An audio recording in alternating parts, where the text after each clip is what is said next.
आज हम समझने वाले हैं एसएससी जीडी में आने वाला एक प्रश्न, संतुलित समीकरण कौन सा है। हमें 4 रासायनिक समीकरण दिए गए हैं, इसमें से कौन सा संतुलित है आइए समझते हैं।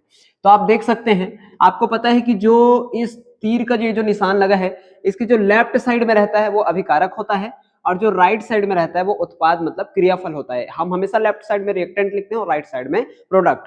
तो देखते हैं, तो यहाँ पर अगर हम इसके संतुलन को देखें तो किसी भी एक एलिमेंट से हम शुरू करते हैं। जैसे यहाँ पे दिया है ऑक्सीजन, तो ऑक्सीजन की संख्या को पहले देख लेते हैं। ऑक्सीजन देखो, आपको याद रखना है कि जब कोई भी प्रोडक्ट लिखा हो और आगे लिखा हो और नीचे लिखा हो तो आपको पता होना चाहिए कि इन दोनों का गुणा रहता है। जैसे ऑक्सीजन ऐसे लिखा है 12, आगे लिखा है नीचे 2 लिखा है, तो इसका मतलब 12 दूनी 24, मतलब हमारे पास ऑक्सीजन कितने हैं, 24 ऑक्सीजन हमारे पास हैं।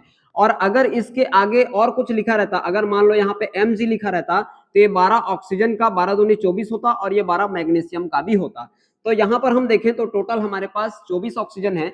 अगर हम दूसरी ओर देखें तो भी 24 ऑक्सीजन होना चाहिए संतुलित के अनुसार। तो यहाँ पर देखें तो 8 दूनी, यहाँ देखिए आप लिखा है 8CO2, तो 8 दूनी 16 ऑक्सीजन यहाँ पर हो रहे हैं। प्लस आगे देखें तो यहाँ पर 10 लिखा है तो 10 ऑक्सीजन हमारे पास और हो रहे हैं। तो अगर दोनों को जोड़ें तो ये टोटल हो रहे हैं 26 ऑक्सीजन, जबकि हमने क्रिया कारक में कितना लिया था, 24 ऑक्सीजन, और फल में कितना आ गया, 26 ऑक्सीजन, जो कि एक बराबर नहीं है। इसका मतलब फर्स्ट वाला समीकरण संतुलित नहीं है।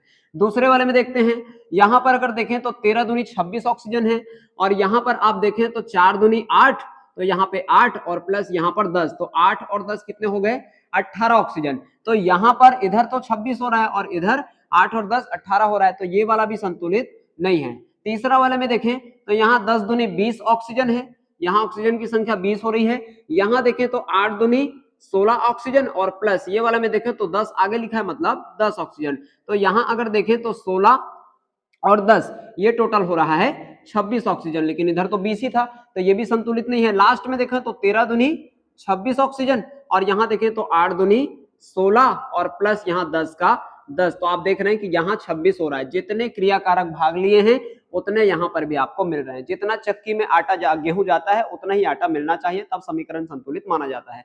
तो इस तरह से आप किसी भी एलिमेंट को पकड़ ले और काउंट करते हुए जाएं, अगर दोनों तरफ वो बराबर मात्रा में मिलता है तो इसका मतलब समीकरण संतुलित है, अन्यथा नहीं है।